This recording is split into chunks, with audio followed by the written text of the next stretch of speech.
Hey, I'm Alex Radcliffe from Board Game Co, and today I'm doing a bit of a solo playthrough and review of Hercules and the 12 Laborers. Except saying a solo playthrough, just a playthrough. This is a solo game. There only are solo playthroughs. But also, I am coming in directly at labor number 7, which might mean this is very short-lived. I may die at any given point. I currently only have 4 health left right now. I do have my, oh my gosh, I don't remember what it's called. I do have my divinity, is that what it's called? My, divinity. I do have my divinity at the top of the track, which we can get into stuff, but part of why my health is so low is because I did manage to power up my divinity using a character who's now gone. Honestly, this is a little bit overwhelming. Let's take a step back. This is Hercules and the 12 Laborers. It is a solo game. It's a dice management solo game where you're going to be rolling dice, assigning them to your items to try to take down an escalating series of enemies. It is challenging. I have not won it yet. This is currently my 3rd playthrough, technically 4th playthrough of the game currently. But either way, I'm currently up to the the Cretin Bull. I don't know how to say things. The Cretin Bull is where I'm currently up to, and I'm just going to walk you through this just by playing, okay? We'll kind of see what happens. You'll understand as we start playing, but you roll dice, you assign dice, you try not to take too much damage, and you manage your resources. I have built up my tableau so far. You start with the Bow of Hercules, and then you add things as you go. Sometimes you don't have a choice, sometimes you do have a choice. You will either see or not see, but let's start by revealing which card I have. Haunted. Great, I lost a life. That's the mood that we currently have. These are going to be shuffled back in, so you can always draw the same card twice. And yes, there's a card that makes you lose 3 life, which is not fun, and I hate it, but hey, you know, that's what this game is for. Anyways, let's go ahead and dive into it now. Now we start by rolling our dice. We currently are up to 7 dice. You start with 4. As you add cards, we got to add 1, 2, and 3 dice to our pool of dice. So we're going to roll these and see what we got. Now the tricky part is we're playing against the Cretan Bull, who currently has a health of 12. This can move in either direction. After our turn, it's going to move, causing us to lose health or have various other negative effects. We're going to have to play a little bit of a management game here. We'll figure it all out, but for right now, we do have Athena's Rattle, which is really going to help us a lot because this over here allows us to defend twice against damage over here. Incredibly helpful. But we also need to currently do damage to the Cretan Bull. It requires 3 dice, of which a 3 plus something has to be less than something. Okay, so a 3 plus something has to be less than something to deal damage. For example, a 3 plus a 1 is currently less or equal to a 4. Boom. That's going to deal 1 damage. We'll tilt this pip down to 5. Now, I'll do this. Well, let's assign things first, because I often change things as I go. Then a 3 plus a 5 is less than a 2. So we have another pairing. 3 plus 5 is less than 2. These are our 7 dice. We're able to do 2 points of damage, and importantly, we're able to save this 5. We could use the any die can go here, or we can place a 5 over here to go ahead and shield twice. Honestly, it's potato in this case because we're only taking 1 damage. So right now, I dealt 2 damage to them. We're going to drop that 6 down to a 4. They currently have 10 health remaining. And then, now that our turn is done, we're going to move this stack along the arrows. You have to follow the arrows as they branch offwards. They have pathways. So for example, in this particular bull, you can either go this way and then to the end where you die. You lose if it hits there because you lose when you either health goes down to 0 or when you hit the end. Or we can go this way, which curves around that, or we can go this way. I'm probably going to try to go this way because I think the scariest thing about this is the double health loss, but because I have the 5, I think I can mitigate that. So I'm kind of leaning towards going that way. A lot of this will come down to how you build your character. Athena's Rattle over here, this particular card, I didn't have to choose that card. I could have chosen a different one. I chose the double shield, and that'll give me a lot of flexibility in trying to stay alive. Now again, as this moved from here to here, we take a damage, but we negate the damage because we have a shield. We have this double shield over here that negates that damage as we go through it. So, with that said, let's go ahead and continue rolling dice. So we're going to go to the next roll. You only draw the mood card once per battle. Sometimes they have ongoing effects. You lose a die, you add a die, +1 to dice, -1 to dice. But let's go ahead and roll more and see what we got. So the 3s are the important part. You might notice we need a 3 in order to deal damage. We do have tools that can help us with that. So I'm leaning towards taking that 3, 6, and 2 should be enough. And then we can take the 6 over here, and we can turn the 6 into a 3 by using Impenetrable Hide. So we turn the 6 into a 3, putting it on the 3 side over here, where if I could find the 3. Then we take the 3 plus 5 and 2 again. That's going to be another pairing over here, which will once again deal 2 damage to the bull, dropping him down to 2. So you'll notice that we can at most deal 2 damage per turn because of how this arc is. The tricky part is 2 damage a turn is not enough because it's going to be gaining back health, which we'll show you shortly. But this 2 is going to go over here to the any. Not that it's actually necessary. Not that it's necessary, although we could possibly...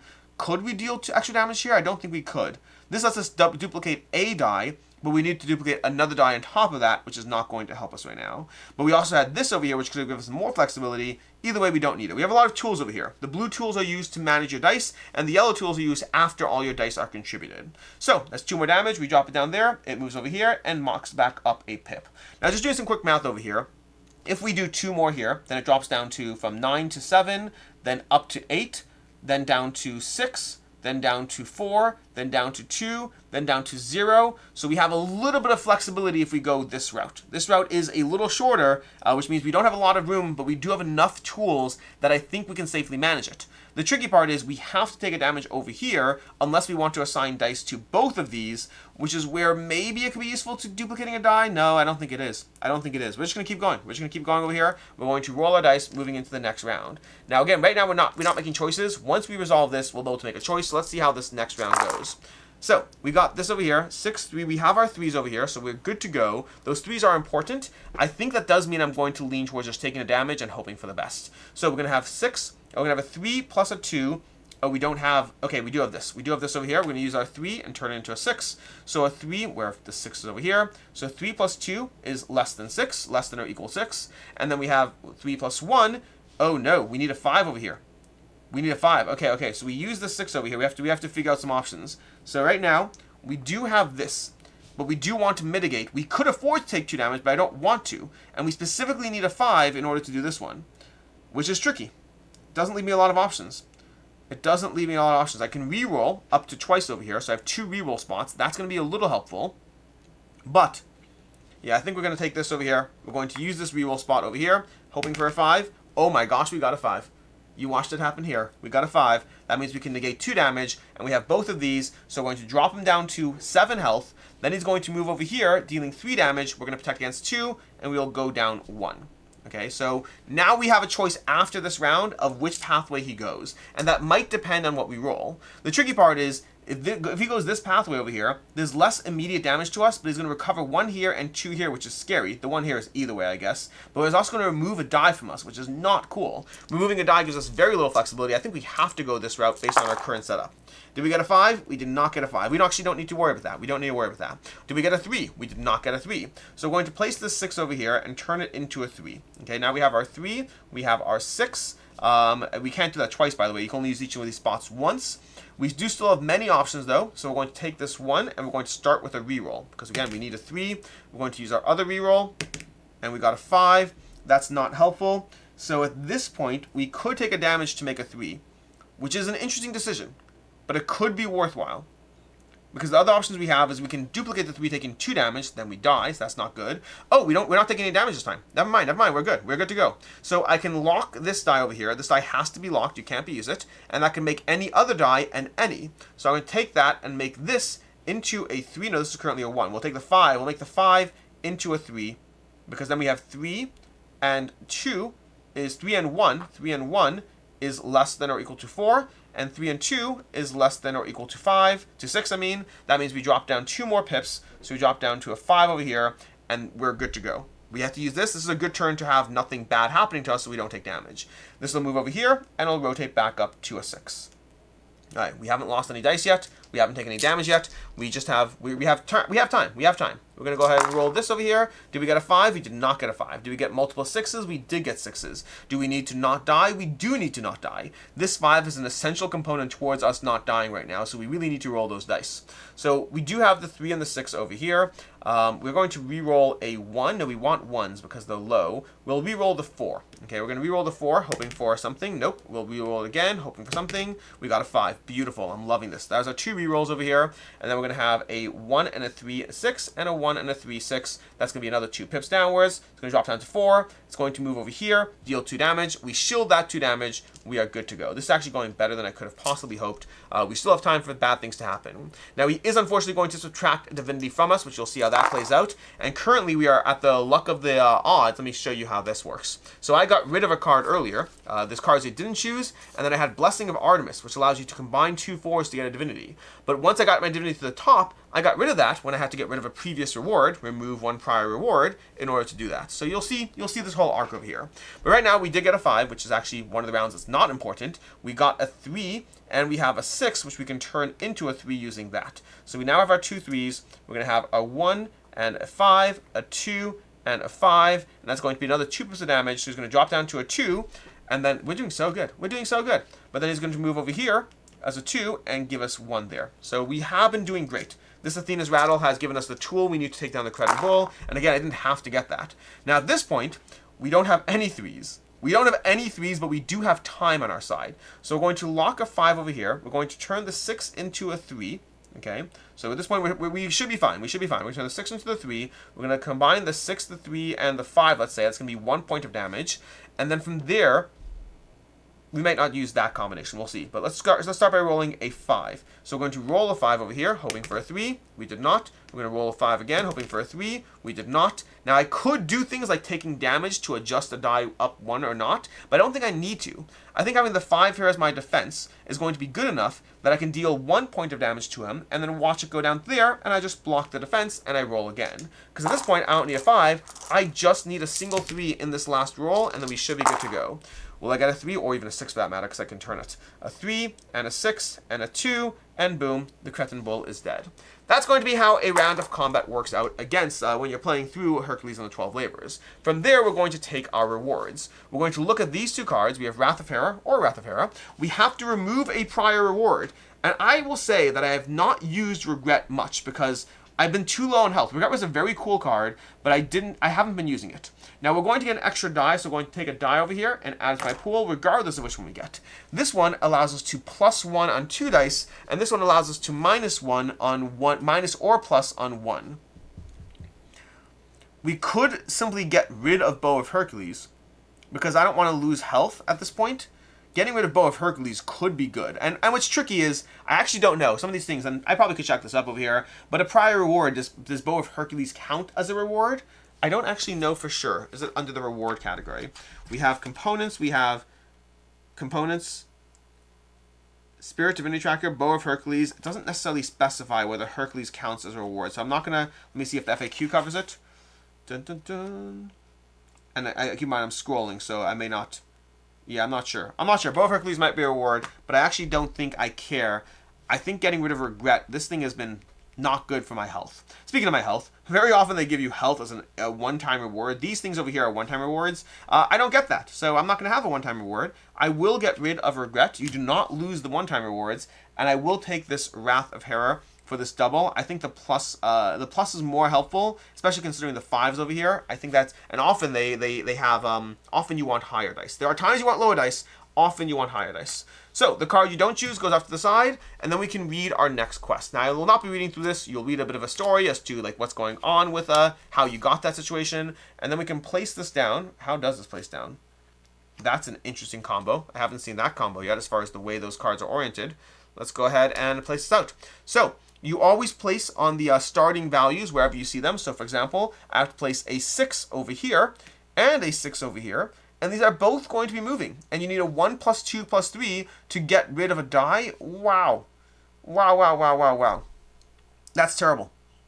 Why do they do that? Of course, this is the round I need low value dice. So let's play it out. Let's see what happens because we may not make it to this next round. We shall see. We're working with 2 little health right now. We need to block against this at least with a 5, which is great. That's helpful. The good news is dice cannot go above their starting pips, so we have some time on this die. But a 1 + 2 + 3, if I only have 3, I can only do 2 pips per turn at most.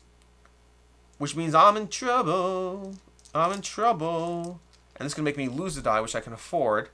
I think we have to tactically get rid of this die before it goes here. This die we're just going to have to suck up, and it is what it is. Okay, so I think we're good on the game plan. The reality is a whole different conversation. So, do we have a 1, 2, and 3? We don't. Do we have a adjustment of up or 1 down? We don't, because why would we do that? That's way too easy. So, can I do 2 this round? Not necessarily. We have a 1, we have a 3. We do have a reroll, and we have the ability to lock a die to make it anything. We also have our 5, which is helpful for not losing any damage, and then any die would be helpful for not losing damage as well. So that's good there. So I think we're really working with a reroll is the main thing we need right now. So we're going to take the 6 and we're going to reroll. And and we got a 4. We're going to take it again. We're going to reroll. We got a 4. That is not helpful. We can afford to lose 1 to adjust a die. We can. But I don't think we need to at this point. I think we're just not going to get...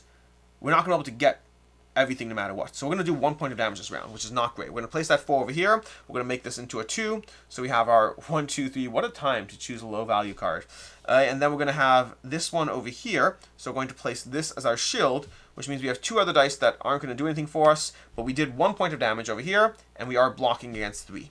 So what happens now at the end of the round, this moves over here, it bumps up to its maximum value, which is a 6. This goes over here to a 5, does 3 points of damage. We're blocking against all, so we are at least not doing terribly. But I'm going to do 2 points here, then 2 points here. I'm going to do 2 points, it's going to drop down to 3. Then I'll do 2 points, it'll drop down to 1, and back up to 2. I have to have a near perfect round against this to survive. So good luck to me, I guess. We have a 1, 1, 3, 3. We have no 2s. No 2s. I hate this. I hate this so much. Now, good part is we're not taking 3 damage. A single 5 is enough to do that over there. Now, we do have the ability to reroll, which is still helpful, and we also have the ability to slot, which is helpful. A single 5 is going to block against both points of damage, so we are good. So let's see how our reroll does. We're going to spend our first reroll, and we got a 6. We spend a second reroll, we got a 5. Because we can't possibly get good numbers. That would be too easy. So I think at this point, we're going to place a 5 over here, in order to make this into a 2. And as much as I hate to do it, we're going to place this over here, which at a cost of 1 health is going to make it into a 2. Okay, so there you go. We have a 1, 2, 3, 1, 2, 3. This can drop down to 3, and then they're both going to move, and we're going to, what's it called? We're going to, wards. We're going to take, to shield against that damage. That's going to allow us to deal 2 damage to them, which we just did already. Did we? No, I dropped, yeah, no, I did not. I dropped 2 damage to it. Dropping it down to, no, wait, no, I moved it. Okay, sorry, I'm out of place in the order. We are good. This is where things are, which means we move to the next round. By the way, it's worth noting, just because I've been doing this a little bit more casually, dice technically supposed to stay locked to a square. I just have had excess dice, so I haven't been worried about it. But strictly speaking, the dice stay here until you assign them, which this is an order between the blue and the yellow. I'm just being a little too casual because I know what I'm doing over here. We got that. Do we have 1, 2, 3? We do have a 1, 2, and 3 over here. Okay, there we go. So 1, 2, and 3 is going to be over there, which is helpful. Now, again, the tricky part is we can't use the blue abilities multiple times because, like, we can't turn the 5 into a 6 and then turn it into a 3. That would be fun, would be convenient, but we can't do it. So we have a 1, 2, 3. We also have a 1, 2, keeping in mind we need those. Now, we don't have to worry about damage this time. Both dice are going to pip up. So I think we should be good to go on simply assigning this dice over here, which this dice can't be used. The difference between this spot and this spot is this dice cannot be used, whatever it is. So we're going to place it here, which can turn this into a 3 and put it over there. And that's going to be another 2 damage. So we're going to deal 2 more damage. We have an extra die, but we don't need anything because we're not being hit this round. So right now, the dice are going to move. It's going to go to there, stay a 6. This is going to go here and go up to a 2. Now, this is going to be the make or break on how well we do. By the way, when the dice goes over here, you can't defend that turn. But we are trying to kill this die first, and then we're going to manage this with 1 less die, which might be doable. So let's go ahead and roll our dice and see how it all goes. We have 6, 6. Do we have a 1, 2, 3? We have a 1, 2, 3. That's good. Okay. Okay, so we're doing fine-ish. So here's our 1, 2, 3. Now remember, we don't actually need to worry about, we can't stop this die. We don't need to worry about defense. So we have a 1, 2, 3. We have a 2. We have a 6 that we're going to turn into a 3. And that means we just need a 1. So if we place this here, we can simply turn this into a 1. And we have our 1, 2, 3, which goes over here. And this die is dead. So we are good. That's what we want to happen. This is now going to move over here, which means we lose a die. So we're going to put it off to the side. We get it back next round, so we're not gone forever. I can't believe we're doing this with 1 health. We have lost 1 health, but like this next round we have to lose a health, and it's going to pip back up. So unless we do 2 to it, it's effectively doing nothing anyway. So what can we do to it? We got multiple 3s. That is not helpful in the slightest. Not helpful in the slightest. We can place the 6 over here and roll it. We got a 1. Beautiful. Okay. We have our 3, which we can sort of assign. Again, it doesn't help unless we can do 2, and I don't see how we can do 2. I don't think we can do 2 this round. Because the 6 over here, if we roll it, we place it over here, we can add 2 dice. We can't do anything. I mean, we can possibly do 1, but 1's meaningless. So we'll take another die and assign it over here for defense. So it's going to tick down there. That's the last tick up. Now here's the good news, bad news situation. We can move it down to 4, then down to 2, then down to 0. So I think we have 4 rounds, and we don't need to be perfect. I think we are good, but it's going to depend on what we roll. Now we need a 5. Great, we have a 5. We have a 5 that's going to be placed over here. We can't technically place this until the end. That's important because it doesn't protect against damage over here, for example. But we can place our 1, we can place our 3, and we can lock to at least a 2 if we need to. We have another 3. Can we possibly get to a 1, 2, 3 twice? I don't think so, because at most we can do this over here. So there's no point overthinking it. I think at this point we're simply going to place this here, turn this into a 2, and we have one of our 1 damage rounds. So we do 1 damage to it, bring it down to 5. Keeping in mind, we don't have any more room for that. We now need to have 2 more. We need 2 damage rounds, and we could do 1 more damage round. So it's gonna be tight. So it's really gonna depend on what we roll, which is not. Maybe we can work with this. A 1, 3 we got. A 1 we got. Keeping in mind we can afford 1 damage this round.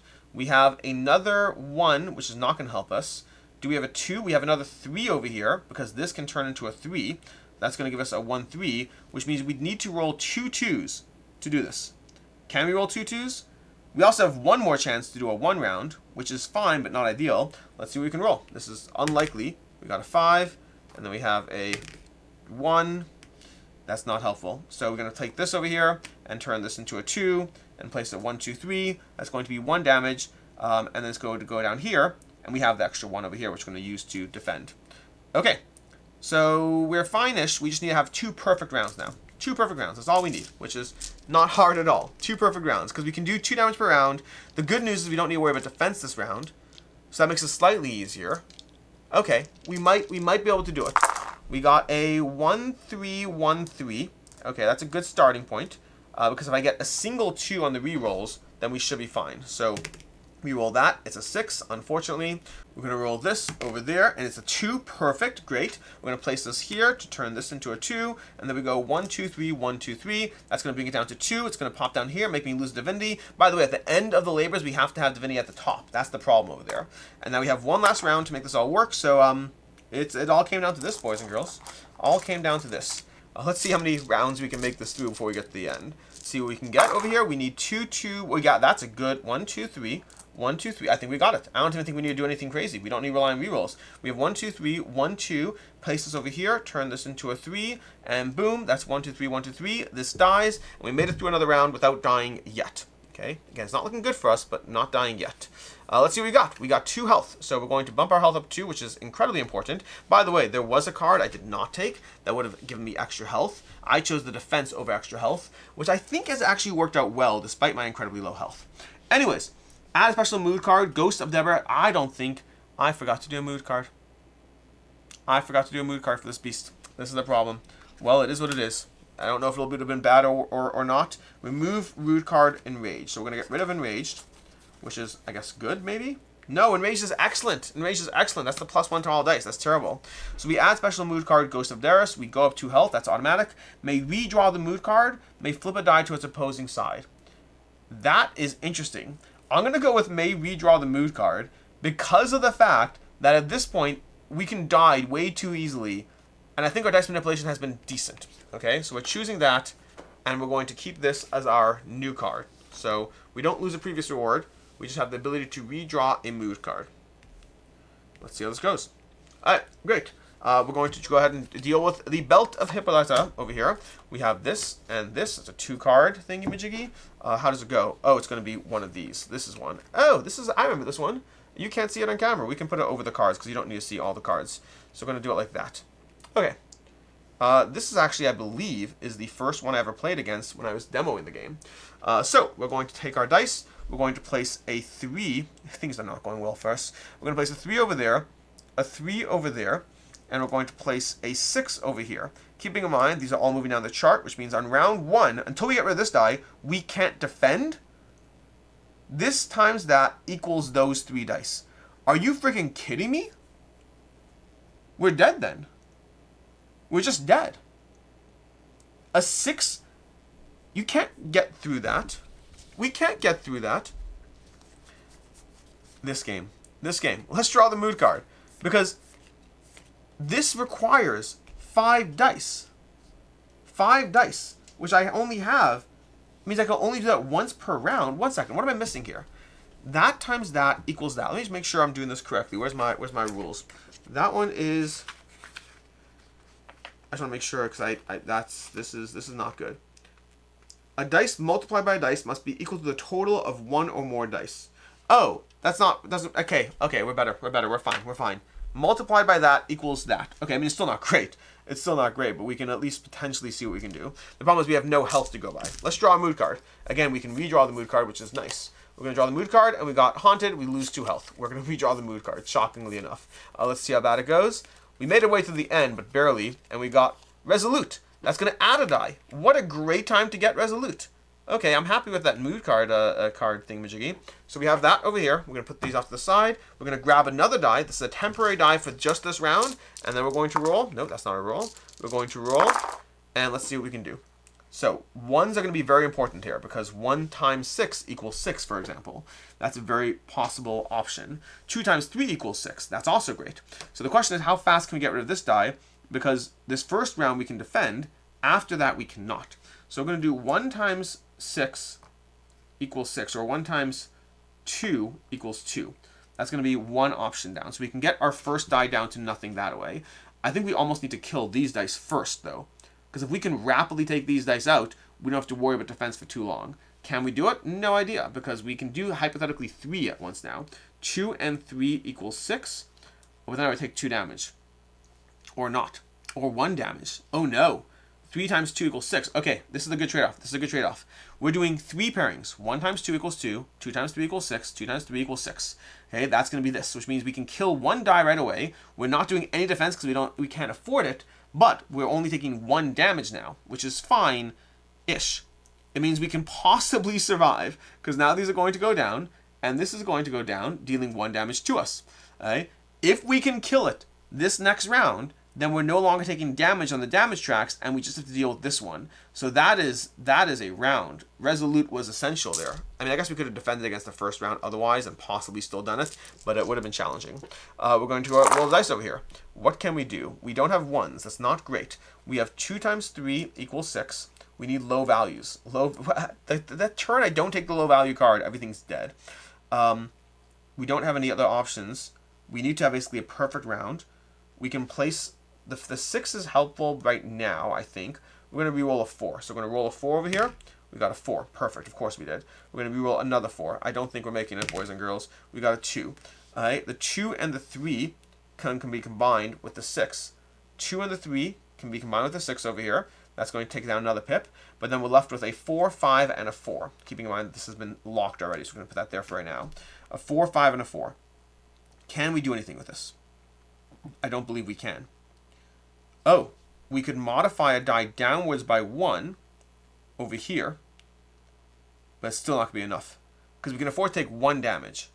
But the 1 damage is not enough, because 4 times 4 does not equal 5, shockingly enough. Even if bringing it down to 3, 3 times 4 still does not equal 5. We have too much that we can't do, unfortunately, which means, and we can't defend because this dies here, which means right now, unfortunately, we are going to take 2 damage, and we're going to drop down to 1, but that's going to shift over here, and then we die.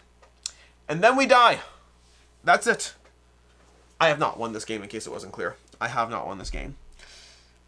Okay, let's talk about it. Let's talk about the game. Let's talk about the thoughts and opinions, knowing that I haven't won it yet. This is my 4th playthrough of the game, and I'll tell you what I think about it. So, Hercules and the 12 Labors. Let me just get into review mode. You already know how to play if you made it this far. If you're jumping straight to my thoughts and opinions, you skip the how to play, and that is what it is. This is a solo game of assigning dice to the various characters. I have things I like about it, and I have things I don't. The first thing I like about it is, let's see, what do I like? What do I like about this game? All right. Hercules and the 12 Labors gives you a challenge of how to assign dice, how to combine them, and how to take down the enemies as you face them. Okay? It is challenging. It's rewarding as you make it through it. Each time I've played, I've made it further through, so I have been getting better at what I'm doing over here. And it's really fun. Like, if you've seen those last 2 battles, like the fact that I was able to make it 2 battles, barely losing any health, holding on by the skin of my teeth, my divinity almost at max. I'm on battle 9. I need to make my way to battle 12. Like, this is good progress, but I need to actually win, which I haven't done yet. It's overall a challenging and rewarding puzzle. as you try to make it all work. Again, even that first round was able to immediately kill one die on the belt of Hippolyta over here, and then I almost got the second one done because I drew Resolute, which I only got because I have Zeus's Disregard, that I was able to build this kind of a system. All of that is incredibly fun. The dice manipulation is challenging. The feeling of reward is there. The game is solo friendly, sets up in 2 minutes, plays as you go. You can save it. It's not really a save system, which I honestly don't love, but I found just taking a photo of my health and my divinity is usually enough to kind of give me all the information I need as far as what's saved. And then from there, I just easily just order the card so I know I'm up to. It took 2 seconds to pull this out and start again. All of that is the good. So overall, a fun, challenging solo game. Here's what I don't like about the game. Number 1, the game lives or dies on your mood. I mean, so does life in general, honestly. But like these mood cards over here, you are building the deck as you go a little bit, but not really with a ton of agency. It's kind of pre-scripted for you what's happening. But as you draw cards, you can draw a losing 3 health. You can draw Haunted. You can draw Haunted 3 turns in a row. I've done that. I didn't draw the 3 health Haunted. My first full game of Hercules and the 12 Labors, this is why I said like 3 then 4, because like it's either 3 playthroughs or 4 playthroughs. The first playthrough was so short because literally my first round was 3, I got a mood card for losing 3 health. Then the next round, I drew the one for losing 1 health, and the next round I drew the one for losing 2 health. And you shuffle them back in. The fact that I got 3 different ones is just luck of the draw. You could get 3, 3, 3 on the mood card. So how you start your game and how the mood cards hit you is absolutely such a huge, wild swing in the strategy of the experience. Like, sure, there's strategy, but if you get hit with a whole bunch of negative health versus a bunch of positive effects that give you extra dice, this game lives or dies on mood cards, which does provide variety to the experience, which I do appreciate, but I wish the variety came more in the form of, like, different types of positive boons. Like this round you get +1 die, this one you get +1 to all your dice, or even different rounds of negative boons. The fact that, variety is important. The swinginess is not as great. I wish there was a variant that, like, even if it was things like on round 1, you get a positive mood card randomly. Round 2, you get a negative mood card randomly. Like, even that would provide a variety, but the experience would be more structured, as opposed to all positive is amazing, all negative, you're going to die. So the mood cards, I do not think... I think it takes away too much agency from the players because of the mood cards and the way they work. Outside of that, I also don't like that the first 4 rounds, or maybe it's 3 rounds, I have to double check, you don't really get a choice of how to build your character. Which means every time you dive back into it, you have a pre-scripted starting game, and honestly, because once you roll dice, there's some agency and some choice, but there's also a lot of, this is the obvious thing I'm going to do with what I roll. Combine that with no agency as far as how you build your character, and the same exact order of monsters, of challenges, every single time you go through it, and the end result is a game that is very challenging and fun, but also suffers from swinginess, and also suffers from a little bit too little player agency, and a little bit too scripted of a journey. I've compared this game to 20 Strong a lot, in the feeling it gives. The challenge is, this is the first time that I've been, that's not my first game, but since I've talked about this in videos mentioning it, I've always said, hey, I've only played a few rounds, which is true. Now that I've played through this several times, I've started to experience the sameness of the experience and the lack of player agency in the experience. I still enjoy it, and I'm not done with it yet. I do think that it's the kind of game I'm going to play through until I finish it, and then move on from it. But I like the system.